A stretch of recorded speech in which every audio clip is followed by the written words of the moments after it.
All right. What's up, good people? It's your boy Kelvin coming at you. Salute to everybody, man. Hope y'all doing well out there today. Talk about the NBA Finals. Last night, the Indiana Pacers were able to come back and win the game last night. 111, 110 with Tyrese Halliburton, the man that everybody called the most overrated. Hit a game-winning shot. Halliburton looking. Halliburton driving. Pulls up. Jump shot. It's good. With 0.3 seconds left in the game last night, and the Indiana Pacers were able to come back from double digits and win last night. Let's look at the stats real quick. The Pacers, they had like balanced scoring, man. Their leading scorer was Siakam with 19, topping 17 points. He had 5 threes. Halliburton, he didn't have his normal, 20, 25 points. He had 14 points, 10 boards, 6 assists, 2 threes, 15 by Turner. So, they had balanced scoring. The Oklahoma City Thunder, Shea did his thing. He had 38. Jalen Williams, to me, did not have a good shooting game. Went 6 for 19. Lou Dortch played well. I thought he played well on both ends. He had some threes, 5 threes, 15 points. I thought he played a really, really good game. Caruso, 11 points. Caruso, man, very impactful. Caruso does things that just help the team win. That does not show up on the stat sheet.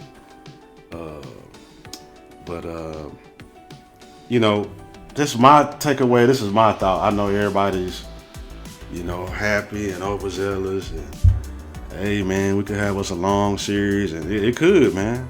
It could go 6 or 7 games. I don't have any dog in the fight. I like both teams. I like Halliburton. I like Shea. I like players on both teams. So I don't have any dislike or hate towards any team. If I did, I would tell you. I'm very honest about that. But I actually like both teams. I like the players on both teams. But just from my point of view, when I looked at watching the game, and from what I've seen, and what I think has been a problem for OKC this whole playoffs, is the Oklahoma City Thunder, in the half court on the offensive end, they were able to generate and get good open shots all game long. They just flat out missed them.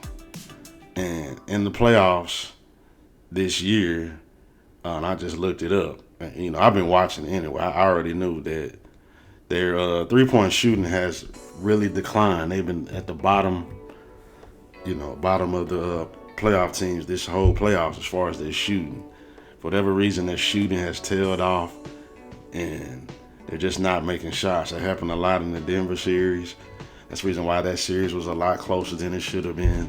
And so when I'm looking at the Pacers on the other end, they're having to work very, very hard to generate shots, generate open looks, and they're having to make all these contested threes, or somebody shoot an air ball, and then Siakam catch it with a second left on the shot clock and lay it up.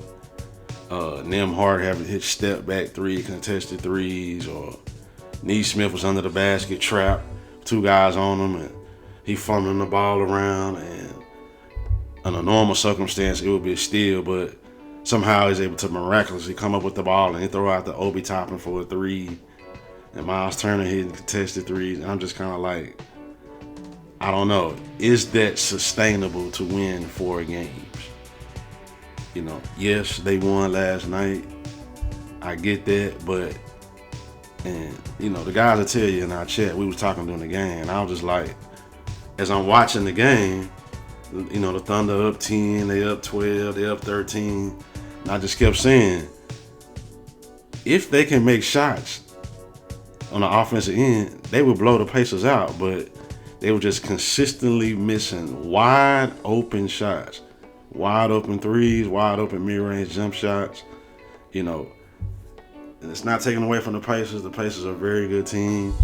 They play solid defense against the Knicks and stuff like that. But Shea got whatever he want. Jalen Williams, to me, got whatever he want. When the offense was set and the Pacers defense was set and the OKC was just running their offense, just their normal offense, they were able to consistently get open looks, and they just wasn't falling. And that's the reason why the lead never grew to 20, 25, and the Pacers were able to hang around, and the Pacers hit a 3, cut the lead to 7, and then Shea might come back and make a shot, get up to 10 and stuff like that. So to me, that is what I'm looking at. You know, again, I don't have any dog in the fight. I'm just calling what I see. And what I'm seeing is the Pacers had to have a lot of breaks and things to go their way for them to be able to pull out this game. Whereas OKC, to me, in the fourth quarter, they were just missing shots. They were able to generate good quality looks on the offensive end, open looks, and this even all game they were able to consistently generate open looks that they were just flat out missing. Well, the Pacers had to work really, really hard against OKC's elite defense. Now, I heard people talking about the turnovers. Oh, the Pacers had this many turnovers. They had turnovers, but what people are missing is, I don't know if they're not watching the games, looking at the stat sheet or what, but a lot of those turnovers wasn't live ball turnovers. When you have live ball turnovers resulting into fast breaks, that is what kills you. When you have turnovers where it's an offensive foul and OKC has to inbound the ball and the Pacers got their defense set, that's different. Or the Pacers throw the ball out of bounds and OKC got to inbound the ball. That type of turnover is different.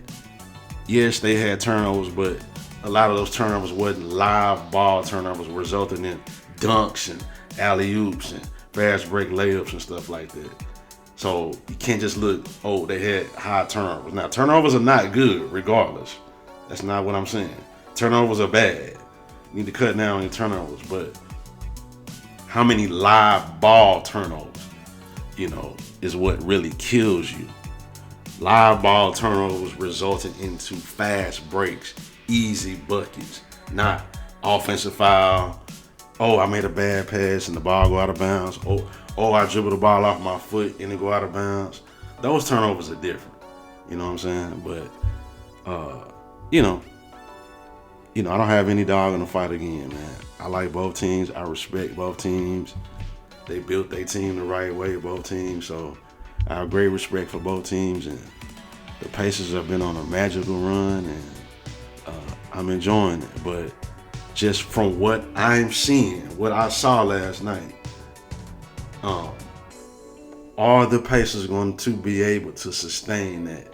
Having to work so hard and, having to catch breaks offensively and just hoping the Thunder miss on the other end, because the Thunder are able to consistently generate good, open, quality looks, whether it's mid-range or the three-point shot, and they just missing, and you got to pray that they miss for you to win.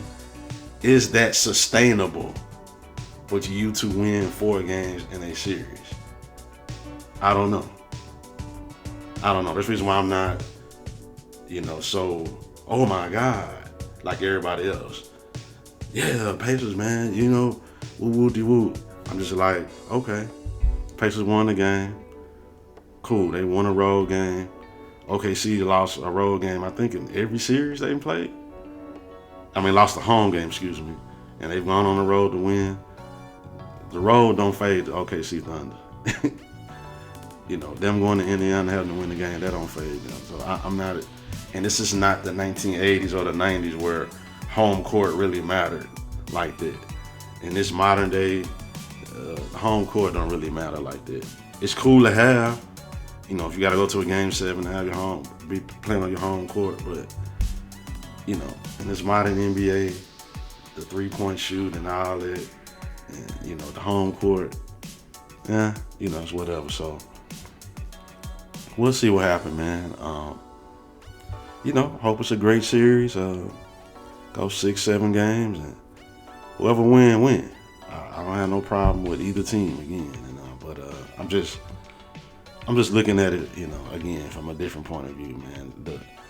That fourth quarter, Thunder just missed a lot of open looks, man. A ton of open shots.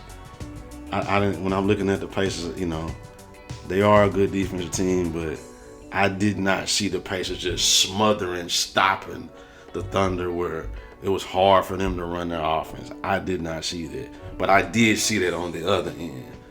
On the other end, I saw where the Thunder defense was just super elite, and the Pacers just having a hard time getting open looks. There was a few times they got some open shots and stuff like that, and they made them, but,